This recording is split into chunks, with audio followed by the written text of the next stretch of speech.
वहीं राज्यसभा में आज नोटों की गड्डी मिलने के मुद्दे पर खूब हंगामा हुआ। सभापति जगदीप धनखड़ ने खुद बताया कि गुरुवार को सदन के अंदर नोटों की गड्डी मिली है। उन्होंने कहा कि ये नोट सीट नंबर 222 पर मिले हैं, जो कांग्रेस सांसद अभिषेक मनु सिंघवी को मिली हुई है। लेकिन कांग्रेस ने पूछा कि आखिर संसद में नोट आए कहां से, और जब जांच ही नहीं हुई तो फिर सभापति ने सिंघवी का नाम कैसे ले लिया। वैसा ही राहुल गांधी, कांग्रेस की महासचिव प्रियंका गांधी और संजय राउत उसको ट्वीट करते हैं और ये पार्लियामेंटेरियन हो जाता है। Word of currency notes was recovered by the security officials.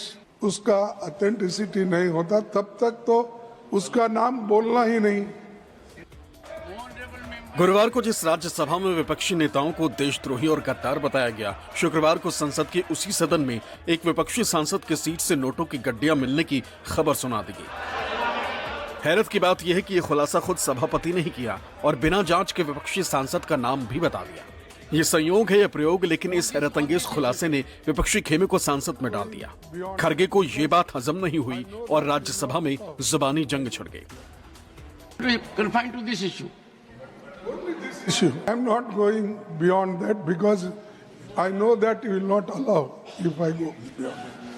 Sir, मेरा एक ही निवेदन है, ये मैटर आपने कहा कि इन्वेस्टिगेशन में है। जब तक इन्वेस्टिगेशन नहीं होता और जब तक आपको ऑथेंटिसिटी से आरोप विपक्षी सांसद पर लगे और विपक्षी खेमे को संसद में सफाई का मौका भी नहीं मिला।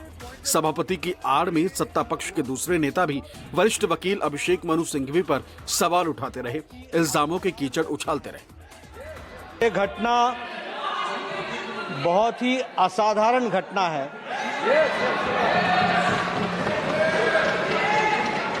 और बहुत ही सीरियस नेचर की घटना है। यह घटना पक्ष और विपक्ष में विभाजित होने के लिए नहीं है, ये सदन की गरिमा पर एक चोट है।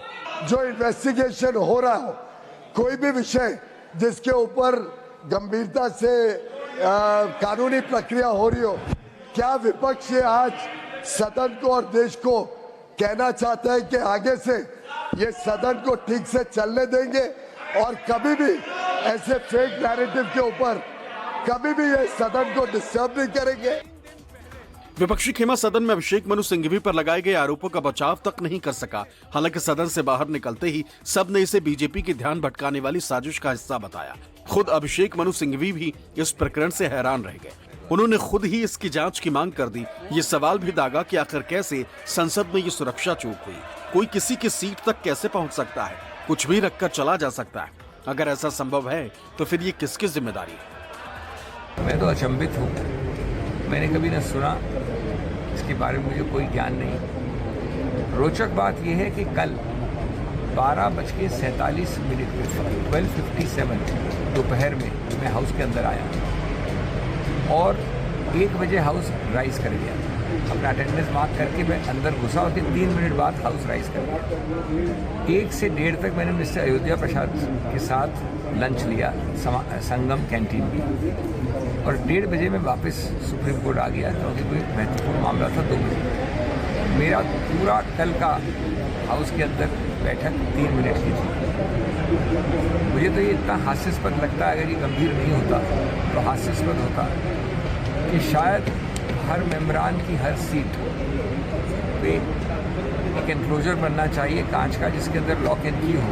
तो जो मेंबर अंदर बैठे तो उसको खोल के बैठे, नहीं तो आजकल तो सीट भी खतरनाक हो गई बैठने। हाँ, निश्चित रूप से इसकी कार्रवाई होनी चाहिए। अगर कोई सुरक्षा की गफलत है तो उसको देखना चाहिए। मैं तो बहुत आश्चर्यचकित हूँ। ये लोकतंत्र का मंदिर है संसद, और लोकतंत्र के मंदिर में नोटों की गड्डियों का क्या काम? ये बीजेपी की रणनीति है, डाइवर्जनरी टैक्टिक है, ध्यान हटाने के लिए। जो मुद्दे हम उठा रहे हैं, किसान के मुद्दे उठा रहे हैं, खुद अध्यक्ष चेयरमैन साहब ने उठाया है।